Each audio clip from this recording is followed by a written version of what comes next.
सद्गुरु के सानिध्य में, सद्गुरु के सानिध्य में, सद्गुरु के सानिध्य में, समर्पण के संस्कार में आ जाती है जब कोई आत्मा, तो घट जाएगी उसके जीवन में अनुभूतियाँ, अनुभूतियाँ, अनुभूतियाँ, अनुभूतियाँ।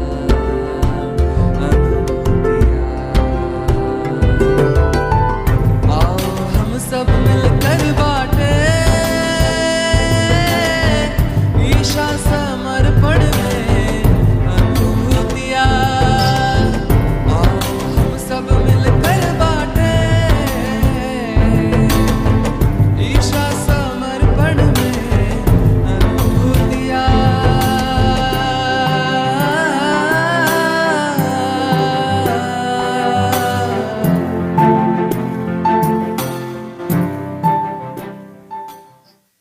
जय बाबा स्वामी, नमस्कार। पूज्य स्वामी जी द्वारा एक एडवांस शिविर रखी गई थी सापुतारा में, जिसे कहते थे प्रचारक शिविर, जिसमें पूरे गुजरात में से 20-22 लोगों को पसंद किया गया था। और जैसा कि अगले वीडियो में बताया, पूज्य गुरुदेव ने वाइब्रेशंस के आधार पर कुछ संकेत देकर सिलेक्ट किए थे। तो वहाँ पर जब हम लोग गए तो पूज्य गुरुदेव ने बताया था कि आज परमात्मा के कार्य की, गुरु कार्य की बहुत आवश्यकता है, उसके प्रचार प्रसार की बहुत आवश्यकता है। समाज में सत्य की राह दिखाने की बहुत आवश्यकता है, और आप सभी की शुद्ध इच्छा के कारण परमात्मा ने आप लोगों की पसंद की है। हम लोगों के लिए बहुत आनंद की बात थी कि हमारे हृदय में जो शुद्ध इच्छा थी कि ये ध्यान की बात लोगों तक पहुंचाए, ताकि सब लोग इसकी अनुभूति प्राप्त करें, इसके लाभ प्राप्त करें। क्योंकि शारीरिक, मानसिक, भौतिक और आध्यात्मिक रूप से कई लाभ लोगों को हुए थे जो हमने देखे थे।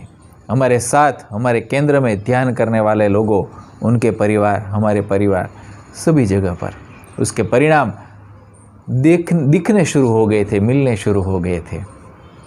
और ज़्यादा से ज़्यादा लोग इससे लाभान्वित हो, यही हमारी शुद्ध इच्छा थी। कि सिर्फ हम लोगों ने जो लाइव शिविर अटेंड किए इतने तक ही सीमित क्यों?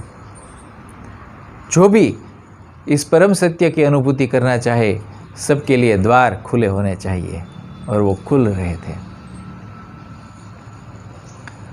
वहाँ पर पूज्य गुरुदेव ने काफ़ी अच्छा मार्गदर्शन दिया।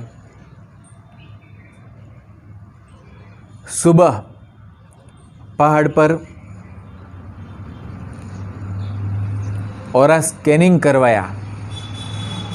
पूज्य स्वामी जी बहुत दूर तक गए, दिखने में भी बहुत प्रयत्न करने पर दिखते थे, वहाँ पर ध्यान में स्थित हो गए। और हम लोगों को ऑरा चेक करते करते उन तक पहुँचने के लिए कहा गया, और हम सब प्रचारकों ने ऑरा स्कैन करना स्टार्ट किया और पूज्य गुरुदेव की दिशा में चलना शुरू किया। तो ऑरा के एक एक जो लेयर्स थे उसका अनुभव हो रहा था, और जो लेयर आ रहा था वो जैसे उसका दबाव आ रहा था, वो महसूस हो रहा था। जैसे कोई दबाव है जो पीछे धकेल रहा है, आगे नहीं जाने दे रहा है। तो एक के बाद एक ऑरा के लेयर्स थे, वो सब ने अनुभव किए वो स्कैन करके, और फिर एक जगह पर पहुंच के जैसे आगे जाने की इच्छा ही नहीं हो रही थी। कुछ लोगों ने कहा कि नहीं आगे जाने का प्रयत्न करते हैं, लेकिन कुछ लोग तो ध्यान में चले जाने लगे और एक समय ऐसा आया कि सब लोग ध्यान में बैठ गए, आगे जाने की इच्छा ही नहीं हुई। तो बाद में पूज्य गुरुदेव ने समझाया कि हिमालय में जो ऋषि मुनि ध्यानस्थ है वो उसका अपना एक फील्ड है, उसका एक क्षेत्र है। वो इच्छा करके बैठते हैं कि उसके वो ऑरा फील्ड के भीतर आकर कोई विक्षेप न डाले, ताकि उनकी साधना निर्विघ्न बिना विक्षेप के चलती रहे। तो वहाँ पर हम जा ही नहीं सकते। इसी तरह से कई बातें पूज्य गुरुदेव ने बताई।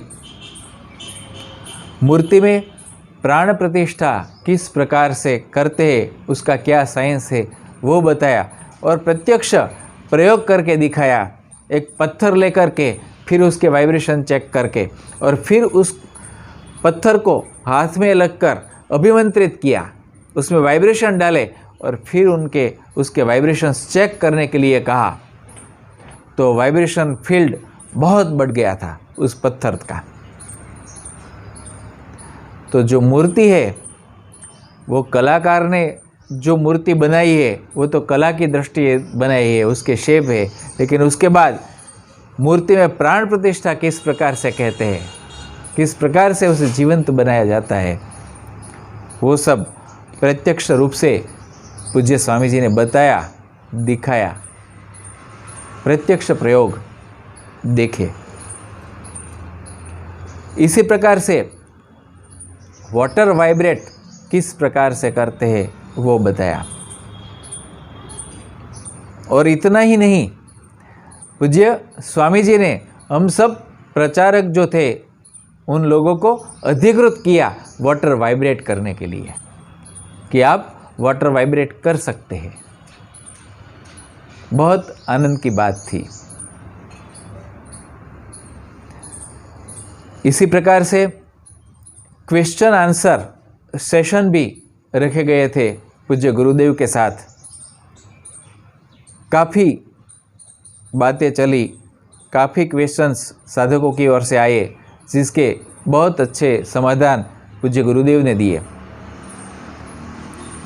काफ़ी इंटरेस्टिंग बातें रहती थी।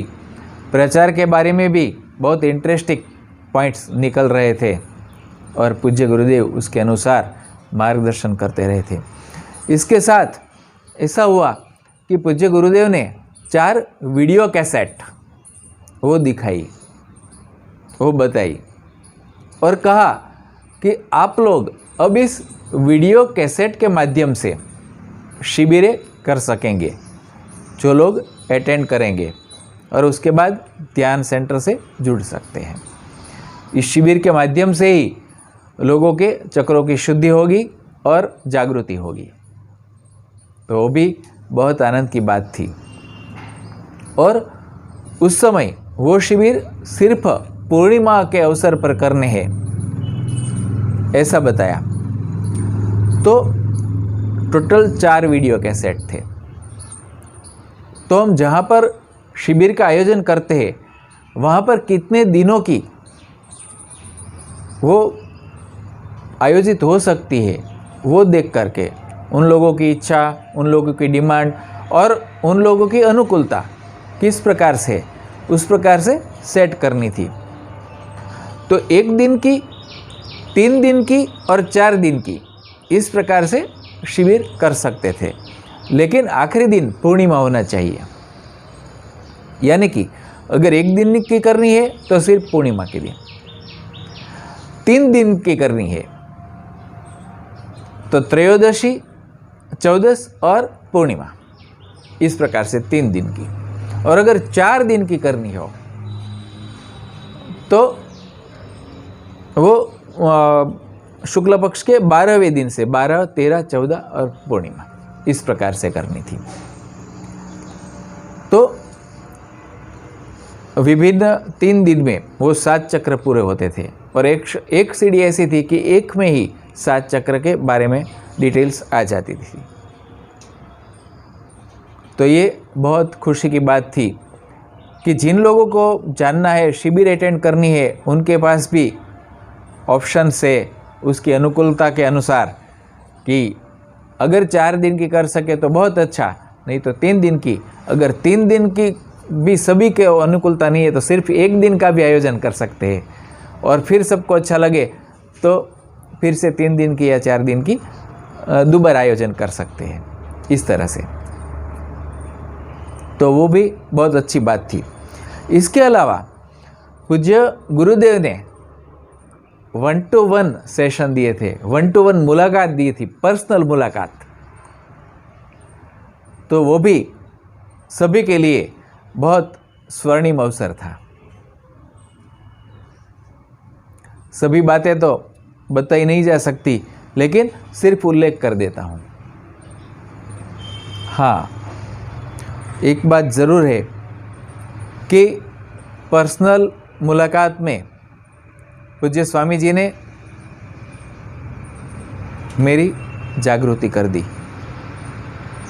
वो शिविर में तो जो हुआ था, अनुभूतियाँ शुरू हो गई थी, वो तो अलग बात है, लेकिन मुझे ध्यान में बिठाया और मेरे पीछे जाके वाइब्रेशंस दिए, तो मेरी पीठ में से एक प्रवाह शुरू हुआ पूरे स्पाइन में, नीचे से ऊपर तक, और वो इतना स्पीडी था और इतना फोर्स में था कि वो मूलाधार से सहस्त्रार तक फट फट फट फट फील हो रहे थे कि एक एक चक्र में से पसार होते हुए 7 फट फट फट फट ऐसे।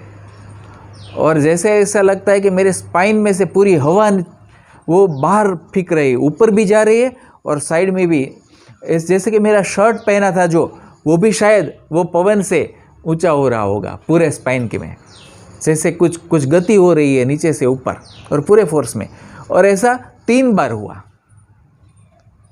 यानी कि ईडा नाड़ी, पिंगला नाड़ी और सुषुम्ना, सूर्य नाड़ी, चंद्र नाड़ी और मध्य नाड़ी, तीनों में से ऊपर ऐसा करके पूरा फोर्स से कुछ वो प्रवाह था वो ऊपर चढ़ गया और पूरा सहस्त्रार। और पूज्य गुरुदेव ने सहस्त्रार पर अपने दोनों हाथ रख दिए।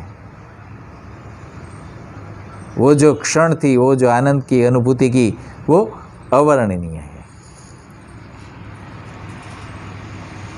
लेकिन ये धन्य भाग्य थे, वो स्वर्णिम अवसर था, स्वर्णिम मुलाकात थी पूज्य गुरुदेव के साथ, और काफ़ी बातें हुई थी।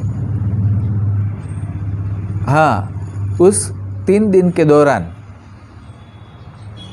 एक बार मुझे ऐसा लगा कि शिविर के कैसेट दिखा रहे थे, मुझे कुछ दर्शन हुए थे, लेकिन वो सही थे या मेरा भ्रम था मुझे पता नहीं था। तो पूज्य गुरुदेव ने मुझे बाद में पूछा कि कुछ हो रहा है क्या? तो मैंने कहा नहीं गुरुदेव, मुझे लगता है कि मुझे कुछ नहीं हो रहा। तो स्वामी जी कहे नहीं, मुझे दिख रहा है कि आपको हो रहा है। तो मैंने कहा गुरुदेव ऐसा है कि कुछ दर्शन हुए थे, लेकिन मुझे अभी मालूम नहीं कि वो मेरा भ्रम था या मैं थक गया था, मैं नींद में था, जो भी दिखा कुछ संत थे ऐसा लगा ऐसा। तो पूज्य गुरुदेव ने कहा कि नहीं, वो आपका भ्रम नहीं था, वो आपने मेरे गुरुओं के दर्शन किए। तो वो बात थी। तो कई ऐसी बातें होती रहती थी। एक दिन ऑरा स्कैनिंग के बाद हम जब वापस आ रहे थे, स्वामी जी ने ध्यान करवाया, ऑरा स्कैनिंग करवाया, सब कुछ चला, और वापस आ रहे थे वहाँ पर मैदान से होटल की ओर, तब मेरे मन में एक प्रश्न था जो मैंने पूज्य गुरुदेव से पूछा। वो ओपन प्रश्नोत्तरी होती थी, वो तो अलग बात है, लेकिन वहाँ पर वैसे चलते चलते पर्सनली उसमें ऐसा था कि इस शिविर से पहले जब मैं घर पर ध्यान करता था तो पूज्य गुरुदेव का फोटो रखकर उसके सामने ध्यान करता था और प्रार्थना करता था कि हे परमात्मा, जो भी प्रार्थना थी, हम सभी पवित्र आत्माएं, ऐसा तो सारे विश्व में शांति हो, सारे विश्व के आत्माओं की आध्यात्मिक उन्नति हो, यही हमारी शुद्ध इच्छा है। इस तरह की जो प्रार्थना थी। लेकिन तो ऐसा लगता था कि ये हे परमात्मा, जो हम प्रार्थना करते हैं वो हे परमात्मा हम गुरुदेव से करते हैं प्रार्थना, गुरुदेव की फ़ोटो सामने रखकर, हे परमात्मा हम सब। तो ये परमात्मा बोलकर पुकार कर हम गुरुदेव को ही प्रार्थना करते थे, ऐसा मुझे लगता था। लेकिन क्या हुआ था कि उसके बाद नवसारी से एक प्रार्थना में एक दूसरे वाक्य ऐड करने आए थे, वो कि उस प्रार्थना के बाद सारे विश्व में शांति हो, वो सब था। उसके साथ कि हमारे सद्गुरु श्री शिव कृपानंद स्वामी जी का स्वास्थ्य सदैव अच्छा रहो और उनके द्वारा चल रहे आत्मज्ञान यज्ञ में पूरा विश्व डूब जाए, इस तरह की। तो मुझे वो प्रार्थना करते समय एक अंदर ही क्वेश्चन हो रहा था कि हे परमात्मा कहकर जब हम प्रार्थना करते हैं तो स्वामी जी से ही करते हैं, और फिर हमारे सद्गुरु श्री शिव कृपानंद स्वामी जी का स्वास्थ्य अच्छा रहो तो उनके स्वास्थ्य की प्रार्थना हम उनसे ही कर रहे हैं, ऐसा फील हो रहा था। क्योंकि हमारे गुरु ही परमात्मा है, ऐसा भाव भीतर उठता था। तो ये कुछ विसंगतता लगती थी कि जिनके लिए प्रार्थना करते उनसे ही प्रार्थना करते उनके स्वास्थ्य के लिए। तो मुझे प्रश्न था, तो पूछना नहीं पूछना ऐसी गड़मथल थी, लेकिन पूछ ही लिया पूज्य गुरुदेव से कि ऐसा लगता है। तो ये मेरा भाव था। तो पूज्य गुरुदेव से मैंने बताया कि मेरा भाव ऐसे ये है कि आप परमात्मा है, तो आपके ही स्वास्थ्य की प्रार्थना आपसे कैसे करूं? तो पूज्य गुरुदेव ने कहा नहीं, ऐसा नहीं है, ये प्रार्थना आप आपके ही लिए कर रहे हैं। देखिए, ये जवाब, ये उत्तर एक अद्वितीय था। नहीं तो सामान्य रूप से लोग क्या कहेंगे, नहीं आप परमात्मा से प्रार्थना करते हैं ना अपने गुरु के स्वास्थ्य के लिए। नहीं, ऐसा नहीं कहा। इसका अर्थ ये निकला कि हम परमात्मा को जो प्रार्थना करते हैं वो गुरुदेव से ही कर रहे हैं, लेकिन जो गुरुदेव के लिए कर रहे हैं, स्वामी शिव कृपानंद जी के लिए, वो हमारे लिए कर रहे हैं। इसका मतलब क्या? पूज्य गुरुदेव ने वो समझाया कि स्वामी शिव कृपानंद यानी क्या, ये जो सामूहिकता है वो पूरी सामूहिकता स्वामी शिव कृपानंद जी है। तो उसमें सब गुरु तो शामिल है, लेकिन जो भी गुरु शक्तियों के साथ जुड़ गए वो सब साधक भी इसमें शामिल है। तो आप आपके लिए ही प्रार्थना करते हैं। अद्भुत बात थी कि स्वामी शिव कृपानंद जी यानी कौन? ये जबरदस्त, ये विशाल सामूहिकता ही सद्गुरु श्री शिव कृपानंद स्वामी जी है, जो परमात्मामय है। तो ये बहुत अच्छी बात थी। कुछ मित्रों से मैंने ये बात कही थी, लेकिन आज इस वीडियो के माध्यम से आप सबको भी बता दिया। तो ऐसी कई बातें हो रही थी। एक बार ऐसा हुआ था कि ऐसे ही सब बैठे थे और चर्चा हो रही थी पूज्य गुरुदेव के साथ। उसमें बातों बातों में पूज्य गुरुदेव ने बताया कि उसमें ऐसा है, देखिए आपको ये जो ध्यान करना है वो रात को नहीं करना है, रात को 10 बजे के बाद नहीं करना है और सुबह 3:30 तक नहीं करना है। उसमें क्या है कि कुछ दिनों से एक साधिका जो है सुबह 3 बज के उठ के वो आरती करने लगती है, तो मैं यहाँ जाग उठता हूँ, सोया हूँ तो जग जाता हूँ, ऐसा। तो फिर एक साधिका रोने लगी और उसने कहा कि हाँ, स्वामी जी ने जो बताया वो साधिका मैं ही हूँ, मैं ही सुबह 3 बज कर उठ कर आरती करने लगती हूँ, ध्यान करने लगती हूँ। तो एक एक साधक के जो भाव है, जो तरंग है, वो पूज्य गुरुदेव तक कैसे पहुँचते हैं, ये सब काफ़ी सारी बातें जानने को मिली। और इस प्रसंगों से कुछ भूतपूर्व गुरु थे जिनकी जीवन कथाएं मैंने पढ़ी थी, वो भी उसके साथ टैली हो रही थी कि ऐसे ऐसे सद्गुरु हो गए थे जिनके जीवन में ऐसे ऐसे कुछ प्रसंग हुए थे, वो सब यादें आ रही थी। तो बहुत अच्छी यादें उस सापुतारा शिविर की थी। और ये सब प्रचारक अधिकृत हुए गुरु कार्य करने के लिए, गुरु कार्य के प्रचार के लिए, शिविर संचालन के लिए। आगे क्या हुआ हम नेक्स्ट वीडियो में बात करेंगे, क्योंकि आज वीडियो का हमारा समय हो रहा है। नमस्कार, जय वसंत।